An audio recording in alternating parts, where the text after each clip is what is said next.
But mainly down to Shook. And let's not forget, Nif was on Thresh for a big period of that. Even more important than the winning streak, Shook has won 4 out of 5 games when playing Evelynn, and he's got a 5 KDA on that champion, which is great numbers. Knowing that Ryze is banned out, I think Alliance are hoping to get their hands on Renekton. At the pro level play, there's a lot of talk how Ryze is a counter to Renekton and really gets in his face. So by removing that, it's going to allow Alliance to grab that as a first pick if they want it. Well, Nidalee has been banned out every game so far. That loss of ban does mean it got through. Peke will be playing that one. Well, we'll see whether it is him. I'm expecting it to be. But Jax and Kha'Zix being locked in by Alliance. What are Fnatic going to do to counter this Jax? So this is a very interesting pickup because it's Alliance that have banned Jax in both of their previous games. I had actually been watching this under the impression that Wicked was either not comfortable or not wanting to play Jax in the top lane. So it's interesting to see him lock in, and that was a very quick lock-in as well. The counter to it, if they're going to put this Lulu top, I think is a pretty smart option. When he jumps in to leap strike you, you can glitter lance him, you can turn him into a munchkin with that whimsy, and you can get away cleanly. So there are tools in Lulu's kit to deal with the Jax. The real question is, who do they put as a late game champion? Do they want to run another Kayle mid to maybe try and control him in a super late game?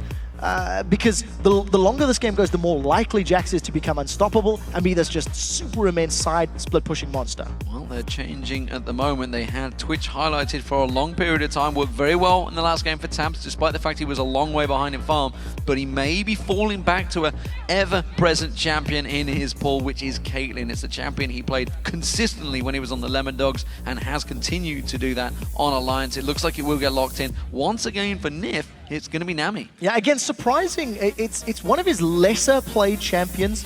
This split, at least, he's been focusing on Lucian, but Lucian has been landing in the hands of Fnatic all 3 games in a row now. The one thing I do like is this is a lot of ranged, long-range spell poke. With Nami, with a bubble, as well as the Pult of a Peacemaker, you can defend under towers. There's also a lot of on-hit damage. If you combine the headshots of Caitlyn plus the Tidecaller's Blessing from Nami, you've got an on-hit slow that allows you to land multiple auto attacks. So Alliance, if they're in a 2v2, they're in a good position already. That's a strong lane. If they want to do lane swaps and they want to tower push and do fast rotations, they also have that option available to them. So a lot of tools that Alliance can play with. Remember, at the moment, we're just waiting. Oh, the champion's getting locked in very quickly. Nocturne getting picked up here by Cyanide. This is a champion he's played so heavily, but barely had a chance to show it. If you look at his solo queue play, he spams this champion non-stop. This is all he plays heavily at the moment. He played it at Katowice, and they had 1 loss on it, and he was so depressed about it when we were talking to him. Morgana also locked in by Yellowstar. That's a champion he's had great success on. So what I like about the Nocturne lock-in is this is going to be our first real sort of Feral Flare style jungler. So I want to see where the Cyanide is going to pick it up. Part of the reason I do like this lock-in, if you combo the Paranoia with a Wild Growth in a team fight, the backline of Alliance is going to get jumped on. Tabs, even with the protection of a Tidal Wave and playing on Caitlyn, is going to get run down by Nocturne. I want you to cast your mind back a few weeks ago to the Nocturne being played by Meteos. He was able to actually solo. This is a fizz for Froggen. So, Assassin on Froggen is super exciting because you're going to have Jax, Kha'Zix, and Fizz diving onto Fnatic's backline. One of the best things to deal with a long-range poke composition like a Nidalee and a Lulu who's going to be throwing glitter lances at you is hard engage. So if Fnatic are ever grouped up tightly enough, Alliance are going to jump in, and I'm terrified of this jump-in comp from Alliance. It's somewhat reminiscent of the playstyle Wolves beat them with yesterday. On the same token, if Alliance fall behind, there is so much poke and long-range damage from Fnatic, they can prevent Alliance from ever jumping in because they can just pound them down from early on. So the early stage of this game is going to be so crucial for both teams. Remember, guys, if you are watching, remember to tweet us who you think will win. Remember to tweet at LLL Esports. That's important. That has to be in there. And then use the hashtag AllWin or hashtag FNC win. That's what we want to know. Do you think it's going to be Fnatic or do you think it's going to be Alliance? Quite simple. You've put your money in the bag, and what do you think? You know what? I think the momentum is with Alliance. I think Alliance have got a comp that, if they engage correctly, will shut down everything that Fnatic can do. But the risk is they cannot fall behind early. If Fnatic manage to pick up some early towers and rotate around and make Alliance begin defending, they are relying entirely on Caitlyn to defend a siege. There is no other safe wave clear really from the rest of the team. So when you're sitting on the back foot and you've got Dark Bindings and Nidalee Spears and Duskbringers and Glitter Lancers, there is too much to dodge. You will get hit by something and you will give up another tower. So that is the key, the opening 7 to 12 minutes. If Alliance are not super far behind, I think they've got the comp that can win this. Well, here we go, ladies and gentlemen. We are getting into the game. It is game 3 of the semi-finals. Fnatic versus Alliance. All square, 1-1. Winner takes all. Moves in towards that championship match. Loser, well, they're in a third, fourth matchup that nobody wants to play in. It is Fnatic as the blue team and Alliance as the red team. And, well, Alliance has started off so well in the opening games. Can they do it again? Because if they fall behind this Pocom, it is danger times for Alliance. So game 1, Alliance were the ones that had some form of aggressive invade at level 1. It didn't give them anything because Fnatic stole buffs. Game 2, it was Fnatic that went for a delayed invade, and they were jumping into Alliance's face. So the votes are in, and you guys are a little bit unsure right now. You had a big vote for Fnatic, but it's only 57% of you thinking Fnatic can take this one. That's a bit of a difference to the 73% of you at the start. Yeah, the LoL Esports vote has been balanced out at this point in time. And again, if you just look at the way the series has gone, I think that is much more fair. We are in the deciding game, of course, so it is very smart. And I think Alliance will be quite happy to look for this lane swap. It does look like they want their AD carry in the top lane, and it does also look like they're going for a little bit of an invade. So they're replicating what Fnatic did in the previous game. Yeah, they are delaying on that blue invade. We'll see whether Fnatic do counter this one. They haven't got a ward in the river area, but it won't spot them if they sneak around there. And that is interesting stuff. Yellowstar is up here, though. He's going to maybe use his trinket wall, but that won't be up till 2-minute mark, and Alliance will be in his face. He will see them coming, though. He's in that bush. He should be able to get out safe, unless he gets caught by one of those aqua prisons from Nif, who's winding it up there. The spear instead will catch Shook out. Yeah, not a lot of damage, but there are 3 members. Even with the Dark Binding, I think this is just running interference. The fact that Alliance has been denied the buff on an invade immediately gives advantage to Fnatic. They've defended the jungle. It's going to allow Cyanide to get into a pretty good position. But oh, that's great. Oh, very nicely done there. Teleport interrupted. Whimsy being used by Soaz there. He says, see ya, I'm down to the bottom. I'm getting the farm. And he knows he's got himself a clean wave to push against Wicked. Yes, a very good start to the beginning. Fnatic defend their jungle. They interrupt Wicked's teleport. They're going to deny him experience and a little bit of gold for that first level. That is very important for Lulu, who has some tools to deal with the Jax, but I by no means feel that it's a counter to Jax. So there is always going to be some pressure and some onus on Fnatic to control Wicked, because the moment Wicked does hit that Blade of the Ruined King Trinity Force level of power, I think there's nobody in Fnatic's squad that can deal with him 1v1. And that's going to allow Alliance to do what Fnatic tried to do in the previous game. Put pressure elsewhere on the map, try to get more towers, and try to get more objectives. Leap Strike being used by Wicked there, but missing that CS. He's still only got 1 to 13 of Soaz. We're also seeing we're not going to have the lane push craziness that we've seen in the last 2 games. The last bunch of games, honestly, in this playoff period, where Fnatic are defending this time in that 2v2 in this top lane. Yeah, and I think whoever gets the first tower will be able to rotate and get more map control. Fnatic want this sooner than Alliance do. I think the longer this game goes, the more I like the engaged power of the Kha'Zix, Fizz, and Jax, because they will get to somebody. But you can't discount the fact that if Alliance ever engage inappropriately or at the wrong time, the Nocturne plus Lulu combo should be able to zone out and deal with members of Alliance. So we'll need to see who picks the better fights and who executes those fights more effectively. So at the moment, Cyanide double buffed up, as is Shook. Both coming towards the Raids actually. Shook simply always going to try and come on Peke, unaware of this one, actually very deep in there. Froggen goes in, tries to catch on towards him, the lead comes in. Only Void Spikes didn't manage to get his claws out this time, couldn't taste the fear. Flash burned. So this time around, Fnatic, they've got that heal on Peke, so he's got his own built-in heal thanks to playing Nidalee, as well as Summon a Spell. Double exhausts from Reckless and Yellowstar, and I'm just looking down the rest of the list. There is actually an Ignite on the side of Froggen. So only Ignite that we've got in the game right now. A lot of exhausts on the side of Fnatic. We've seen how effective those exhausts are against Assassins in the previous game. I keep talking about late game because I feel like both of these teams are going to go late. Froggen is just looking for some poke, but until he can 100-0 Peke, Peke's just going to heal himself back up, so it's a bit of a half-hearted attempt. It burns his mana down and it keeps on towards him. There's the Ignite being used this time around. Look at that. Froggen, Cyanide, forced to come in and counter him.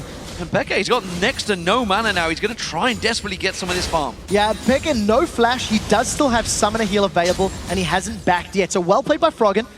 Dealt more damage than even I was anticipating. And Peke just under a little bit of trouble. He can't run the risk of getting 100-0. The moment Fizz is able to do that, he's going to be able to just side push and go to the side lanes and really put a lot of pressure elsewhere on the map. And, you know, Froggen picking up that Crystalline Flash played it exactly how you should against Nidalee. We've seen it a couple of times where players don't bring that Crystalline Flash up against Nidalee. He's just going to get poke, poke, poke, especially as a melee champion. Wicked taking some big damage from Soaz there, and he's caught up very well, though, when you consider the advantage that Soaz had in this lane. Yeah, so about a minute of uncontested farming, maybe a little less than that, but also the fact that he's a melee champion against ranged. Wicked's doing fairly well at CSing under the tower. He's got vision of the Tribush, so even if Cyanide wanted to come in, he would have had some time to think about it. You never really want to tower dive a Jax unless you can instantly blow him up. Because of the Counter-Strike blocking auto attacks and the fact that it will stun you when you're in range, it just makes it so risky to execute that play. I think it was a smart call for Cyanide to back away. Spotted out early. Shook was heading down there again, looking to maybe try and pounce onto Peke in that mid lane. He's already forced him to burn that flash. Chum the Waters is available. Not hit level 6 yet. So he's going to get Chum the Waters, catch on towards him. Froggen goes in. Shook pounces in there. The tower damage is on Shook, but it's easy blood for Shook there, taking him down. No problem about that. Very well executed by both Froggen and Shook. They landed everything that they needed to. The moment Froggen hit level 6, he instantly took advantage of it. What's even more impressive is that Shook had roamed around the moment that it happened. That gank had been set up a little bit beforehand. Froggen or Shook would have communicated, talking about the levels, talking about Chum the Waters being available, and they synced that up exquisitely. It appears to have been going on so long, I'm starting to miss words out here in my pronunciation. Tab's called out with a very good Dark Binding there. Reckless doesn't manage to try and counter on it. We'll keep that farm going, and this top lane pairing is staying very even. Bottom lane pairing, well, Wicked is backing away. He's going to have to buy here. He's managed to push a wave up, but Soaz is going to keep that advantage in his top lane. He's going to be around about 20 CS ahead of Wicked by the time he's done here. And he's freezing the lane. At Dark Binding's land, they've caught Tabs. And caught him out. They're going to use the exhaust, but the Aqua Prison turns it back around on towards Reckless. Damage still continuing to come down on Tabs, but he's safe for now. I was just about to say, oh, now Peck has been jumped on. In that top lane, as long as Tabs and Nif don't get caught by a Dark Binding, I think they outrange both Reckless and Yellowstar, and thanks to the damage amplification that you get from Nami, I think that Tabs has the ability to keep Reckless and Yellowstar poked down. There is higher burst on Reckless and Yellowstar's side though, so the moment anyone gets caught out, Lucian and Morgana is just going to melt a big chunk of your HP thanks to the burstier damage of Reckless's Lucian. So at the moment, it's Fnatic that are pushing this top wave in.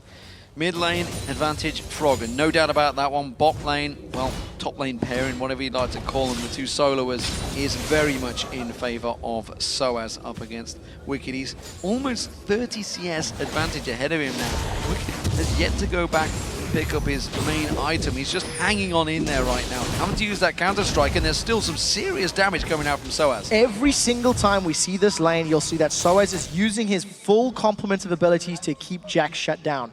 Because of everything in Lulu's kit, it's a counter to some degree against what Jax wants to be doing. So Soaz has done a great job in not only denying Wicked farm, he's also got this tower incredibly low. So Wicked stuck around for the experience, is even being denied recalling right now. The problem for me though, is I don't know if it's enough. I don't know if they've shut Wicked down enough to really delay the threat that Jax is eventually going to become. Yellowstar coming around. Shook was the danger in the mid lane. Peke aware of his situation there. With this blue buff, he's going to be a much safer farming. He's already got the chalice on him as well, so that mana is not such a problem now. He can keep himself topped off with that heal, but you can see he's having to take the wraiths away from Cyanide, who himself is like, no, I'm building my Feral Flare. Get off the big one. Yeah, I want to touch on it. 9 minutes in, he's got his Wriggles Lantern. He's already built up 15 stacks towards that Feral Flare. It does count from the moment you pick up that Hunter's Machete. So Cyanid's on pretty good track. I think the shortest amount of time I've seen for Feral Flare is around 12 minutes, 12 to 14 minutes in that bracket. So for the time being, we do see Cyanide in a pretty good position. I want to know how he itemizes and how he builds. When Meteos gets ahead on Nocturne, he builds full damage. He goes Ghostblade, he goes quite aggressive. And we'll see if it works out. Shook trying to move in lane now to jump on Soaz, but Whimsy's just too powerful and Soaz is 1.5 miles away.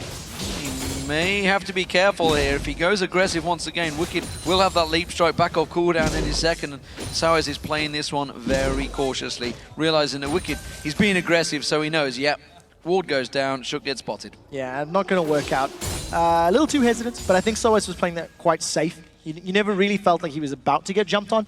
Was sat deep enough down the lane. With Cyanide sitting out of vision range, the strength of Paranoia will give them some chance to jump in, but I don't know if it's enough damage. I don't know if it's... They caught Tabs again. Dark Binding once again with the exhaust. Nif tries to counter this one. He's going to get caught out, stunned up here. Tabs in all sorts of trouble. Reckless goes on towards him. Tabs will go down. Now can they get on towards Nif? Dark Binding back up off cooldown. Brilliantly done. The Colin just wrecking from Reckless. A double kill from Reckless and Yellowstar, both times secured thanks to a Dark Binding from Yellowstar, even though Nif landed the Aqua Prison on Reckless at the very first binding. It was not enough time. Reckless flashes in, bursts down Tabs, and just very, very good play. Fnatic now on the invade. We talked about how diving a Jax is risky, but when you've got 3 members and a heal, the risk becomes a lot simpler, and the spear's landed. When the spear lands, the fear is going to get caught out. Luckily, the minion wave was there for Wicked to leap strike too, though, so gets out free. It's 2-1 currently for Fnatic, but that's the first tower going down, and it's Fnatic to take it. Now, this is what Fnatic wanted to have in their situation. They've already got some kills in the name. They've generated a 2,000 gold lead, thanks to a great CS advantage for Soaz, and because they've kept Wicked down. Even more importantly, the 2 kills that the team has secured is sitting on their AD carry Reckless. So we've seen how effective he was at kiting and putting the damage out in both of the games this series. If Fnatic can keep snowballing this advantage and getting more objectives like this mid-tower, their poke composition will work very well. Look for a Dark Binding. If it lands, they may even want to go in. Cyanide getting that Earth thrown out to him. It's not so much an Earth, more of a gigantic shark this time around, because it depends on the champion skin. It's an Atlantean shark. Atlantean. This is the one you wanted. You had to fight for this one, buddy. And lost. And you lost. I lost. You lost for it. Worst Worst Fizz EU, I'm afraid. Yeah. So tower secured for Fnatic in the top lane. Soaz is able to respond and defend the top tower. Alliance, 3,000 gold down. I think you somewhat expect it because of their champs need some time to scale, but they can't afford to fall further behind. Look for Dark Binding. If it lands, Tabs could die again. Tabs has already used the 90 caliber net. He's going to have to flash away from this one. The Aqua Prison comes out, but there is the Dark Binding. Wild Growth being used by Soaz. The ultimate from Yellowstar will lock him down and pick up the kill. Tabs goes down again. Yellowstar fired the Dark Binding a millisecond before the bubble landed. Now Wicked's in trouble. He's going to get dived by 2 members of Fnatic. He's got nowhere to go on this one. The stun is going to come through. He will manage to stun, has to use a ward, but he's going to get exhausted down. Reckless is looking to pick up his 3rd kill of the game. Where you going to go, Wicked? He's running, he's trying to juke, but Cyanide gets the kill. And Fnatic just extend this lead further and further. Wicked was trying to get damage on the tower, and because he was overextended, gets run down. Paranoia wasn't even needed in that situation. Nif not landing a bubble this time around, but again, I just want to go back to that initial Dark Binding. Just worked so incredibly well for Yellowstar. Well, we were unsure how it would work out for Wicked on this Jax. Jax is a very strong champion, and if the game goes longer, then it will become a problem. But from the word go, Soaz has really put the pressure on towards him and kept him guessing, kept him out of the lane phase, and kept him well away from farm. You can see it's a 40 CS difference between Soaz and Wicked right now. And well, we talked about it with this Nidalee. If you start getting the advantage, you can start putting the pressure on the towers. It is a huge, huge difference for Fnatic, and with a 4,000 gold lead 14 minutes into this game, it is playing very much into their hands. Yeah, and this is what Fnatic wanted and what they needed, to be frank. Because they can't run the risk of being assassinated, we'll see if Froggen can jump on Reckless. They're going to dive him. They're going to dive in. The counter-strike comes in. They catch on towards him. So Froggen pounces in there. Wild Growth comes out. Reckless is in trouble. He's going to get dropped down, or is he? He tries to get away from it. He's just going to kite them round. But now Soaz, he can clean up. Wicked taken to nothing. They both pounce towards him. Soaz gets one, gets another. Oh, Playful Trickster away from the shield, but the spear comes through. Wild Growth comes in. There's the spear from Peke, and it's a 2-for-1 to Fnatic. 2-for-1, and Froggen fired that Chum the Waters a little bit prematurely. There's a Paranoia available from Cyanide, so if he wants to go, he's jumped on Nif. He's diving on towards that support. He's also into trouble, and quickly uses that shield to block away. Aqua Prison comes Javelin. down. Nif is going to try and get away. The Javelin comes in once again, and Peke gets himself another. Now, if Fnatic can keep the pressure on, use the gold and the item advantage that they have accrued for themselves to siege under the towers, Alliance will be forced to engage over and over. Because Alliance do not necessarily have the damage to win an extended teamfight with multiple members. The Wild Growth from Lulu and the Black Shield from Yellowstar are going to be so important at saving a team member and buying them the time they need to kill members of Alliance. So Alliance are looking for engages right now. They're looking for moments to claw back this gold. And if they perform like they did against the Wolves, they overcommitted when they were behind. They picked slightly inferior times to engage, and they can't run that risk now because they're already 6k gold down. The blue buff was also stolen away by Cyanide there. Froggen not going to be getting that one again. They're starving him of that buff all throughout this series, and so far it has been working wonders for Fnatic. It's now a 5,000 gold advantage with them 5 kills up, 3-0 in turrets. Alliance so far yet to get even close to one of these turrets. Yeah, haven't touched them at all. There's one buff away from Cyanide completing his Feral Flare. It's not going to be on the blue buff. The next kill, assist, or large camp. Maybe if he goes for the white. Besides, he doesn't want to start stacking yet. He just realized it. Now, when the Feral Flare is upgraded, it will be dealing an additional 100 damage on each auto attack to minions and monsters, and will be healing for 10. And for every large monster you kill or kill or assist you pick up, that will increase. It does deal a third of that damage to champions. The reason I talk about that, if Cyanide continues to stack this up and builds up a whole bunch of additional damage, him and Reckless could put themselves in a situation where they can secure Baron as a 2-man, and the rest of Fnatic with Lulu and Nidalee can be running interference and holding Alliance back thanks to their great long-range poke. The damage from these spears, not the greatest right now, but there's no death gap completed, there's nothing outside of the needlessly large rod, so Peke is still building himself up. Wicked unable to counter everything Soaz is doing to him right now, and he's on his turret, but Soaz has got the range advantage, just continues to poke on towards him, and you talked about this in Champ Select. Tabs is really the only thing able to try and keep this wave clear away. They have nothing but melee champions, and Fnatic are taking full advantage of this one. They're keeping those spears continuing to flow. Soaz continuing to keep pressure on the turret. They can't do anything about it. So there is a risk, if Fnatic continue that siege and stay grouped up, that Alliance can jump in on them with the Jax, the Kha'Zix, and the Fizz. One of the added bonuses to having Cyanide playing Nocturne on your team is the moment Alliance do jump in, you throw down Paranoia, you deny their vision. Even if you only reduce a portion of that vision, it gives Fnatic the chance to deal with that all-in, jump at you comp.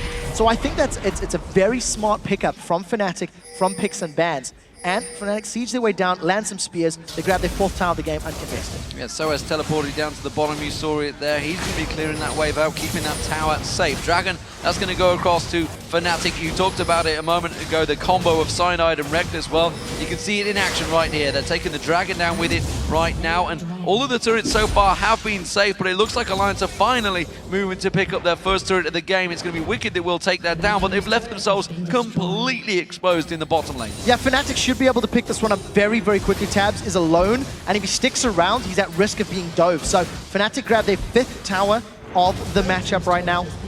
Just continuing to expand their lead. They've got monumental vision from the top half of the map to the bottom. It's just littered with Fnatic wards. And Fnatic are playing this roam, rotate, siege comp well. Somebody's going to die. Nif or Tabs, both Dark exposed. Dark Binding will be the thing that starts it off here. In fact, no, it could be the Glitter Lance from Soaz. Either way, 4 members of them. They're not sure which way to go. It's going to be a flash. They're going to dive on towards Nif. He goes down. He gets caught out. The Dark Binding was not used. They're going to try and counter this one. Wicked jumps in, pounces on towards Reckless, but they just simply don't have the damage anymore. Froggen is going to look to assassinate somebody. He's coming in from the side. This is going to be 4 and 4 as Peke is not there. Shook pounces in, avoids that Dark Binding and gets caught with the Glitter Lance, and Froggen counters this one. Peke giving the call, back away from it. Dodges out of it though, the spear does not land. Froggen yet to throw the ultimate out because the rest of Fnatic are closing the gap. Yeah, so Froggen doesn't feel that he can instantly blow Peke out. They tried to make something happen. That was actually a super aggressive play from Fnatic. The Flash Soul Shackles from Yellowstar Morgana was the safest of engages because it's guaranteed to land. He put himself in range, he chased down, he was able to put the Black Shield on himself, which meant no CC, nothing could interrupt him staying in range of Nif. They get the kill, but I think luckily for Alliance, maybe intelligently, they had repositioned quickly enough to defend the inhibitor turret from being sieged. So at the end of the day, giving up only one kill but holding on to their towers, crucially important for Alliance right now. It is a big advantage for Fnatic though. They are 7,000 gold in the lead. Sawaz in this top lane has been wrecking Wicked, but now he has to be a little bit more careful. Shook is just off at the side. Reckless is going to face check straight in towards there, uses the pink ward wisely to make sure Shook is away, and Shook does not fancy that. This combo is deadly. There's a lot of damage from Fnatic, and with this big advantage in gold, it gives them a big item advantage as well. You can see Reckless at the moment, a clear Phantom Dancer ahead of Tabs. Yeah, that is really, really big lead. And when you see the rest of Fnatic grouping up in this inner turret, they are just going to keep playing the seed game. Shook cannot afford eating those javelins. He's poked down and poked out, and Fnatic, they secure another tower. This was the pitfall of Alliance's comp. If they fell behind, it was always going to be next to impossible to defend. And their only safe wave clear is in the hands of Tabs. He was pushing the bottom tower, so he's not even here to respond. Wicked is just going to eat himself spears after spear and Fnatic. If they stick around for another wave or two, they can probably get this inhibitor turret. Yeah, they just shredded over the half the hit points off that turret. Wicked so close to catching a full binding there. Alliance are ready to try and go for this one. Froggen laying in wait, has the ultimate and ignite. Oh, but Wicked takes that spear. He's going to have to back to the fountain. Yeah, you know, Fnatic, they've just played this comp so well. From the moment they grabbed the first couple of kills, they've focused the towers, they've not waited. That's the most important thing. This is what Wolves didn't do yesterday. Alliance have started a fight. They're going for it. Cyanide's going to be the focus target, but that Dark Shield comes straight out. They're going to be Wicked jumps in, counter-strikes all four members, but he is just left alone. And Fnatic turn straight on him. Froggen has to get out of there. His Tabs catches a spear. That's going to be an inhibitor going down inside 22 minutes. There is not enough damage on multiple members of Alliance to deal with super minions this early in the game. It's going to take such a long investment of time that Fnatic are going to be able to siege up the rest of the map, get more objectives like dragons, reds, blues. You know, Tabs, if you look at itemization, he's a Phantom Dancer down, the makings of a Last Whisper, and he's opted to go for another BF Sword. And I think it's because of wave clear. I think he's gone for the BF Sword because he needs to melt these minions as quickly as he can, because he is the anti-siege champion. And the moment he takes any poke at all from Fnatic, that's it. The defense is off, and Alliance either need to all in or back away. They're trying to delay it as long as they can. Tabs desperately pushing out that entire mid-wave. He knows he's safe for now. Alliance moving around. Is this going to be a Desperation Baron? It is a Desperation Baron if they're going to stop. The reason it's so risky is Peke can solo defend this. If he lands 2 spears on a champion, they're going to die. They've tried to set up a cheeky comp in the back there. Oh, but they're all getting caught out here. They're going to try and turn. They're going to rush on towards Peke. They jump in there. Wicked does manage to land the stun. Yellowstar gets dropped straight away. Peke's going to be the next focus target. He's going to ace in the hole. He's going to land on him. And now they're in a 4v5 situation, but Fnatic, they're turning and running to the base. Yeah, there are super minions pushing towards that top lane, so Fnatic can keep Alliance in place long enough. They can let the super minions do the rest of the damage. What I liked about Alliance is they were playing the bait game. They actually never intended to go for Baron. They just wanted to jump on whoever came to defend. Ooh, so close. But Froggen and Nif will back away, and I think now Tabs is in trouble. Tabs is dead. I don't think he's going to get out of this one. Wims is available. The speed already been used. Wild Growth does not land. The rest of the team try and counter in towards it. Tabs just about surviving by the support of the rest of his team. But it is going to be the middle inhibitor turret going down. Spears continuing to fly. Froggen having to play for Trickster away. And it's another inhib down for Fnatic. Incredible play from Fnatic. They deal with the Baron bait. Even though they lose Yellowstar in the engage, they're able to rotate to the mid lane, grab themselves another inhibitor, and now thanks to super minions in the top and the middle lane, they now have free reign on this Baron. And if Alliance wants to get anywhere near it, they have to get through that onslaught of long-range skill shots. They're not even going to be here quickly enough, I don't think. Maybe Shook just as it's going down, but if he eats a spear or a binding, that's it, it's finished. Yellow Star ready and waiting to fire the binding, and he lands with the spear and the Colin. Shock in trouble. The heal from Nif just enough. He's going to try and pounce in, but he gets caught by the spear, and now the paranoia comes out. Wicked going to get jumped on the fear. Will send him away from the Fnatic team. Aqua Prison just enough to keep him at bay. Wicked going to get caught out with a slow. Fnatic closing him down. Leap strikes to Froggen. He's trying to run away from this one. There's the ultimate coming out from Froggen.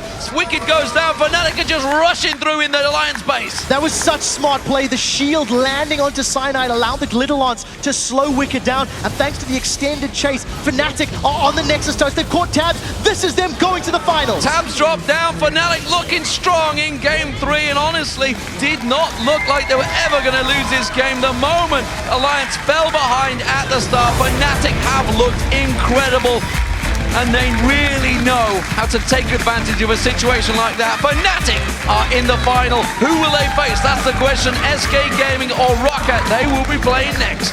Such a difficult position for Alliance. They lost a ban. If you look at the series, Nidalee was a red side ban. Game 1 was a red side ban game 2. Nidalee was not banned in game 3. First picked by Peke, and he landed all of those spears perfectly. I think that was very, very good play from the side of Fnatic. They used their siege comp well, and they never gave Alliance a chance to engage them. Well, I have to say, so far, every higher seed has won their match. Gambit, they went out to Rocket, who were placed 4th. Fnatic have just beaten Alliance, who were placed 3rd, who themselves beat 6th place. Is that an omen? Will it be SK in the final against Fnatic? It's going to be a big match regardless, but Fnatic have shown 3 separate tactics in this best of 3 already. They have so many different tactic styles in their bag. We didn't even see them using the run and ganks tactic. No, they didn't need to. You know, I think when you look at Fnatic's playstyle over this series, they demonstrated an ability to rotate very well.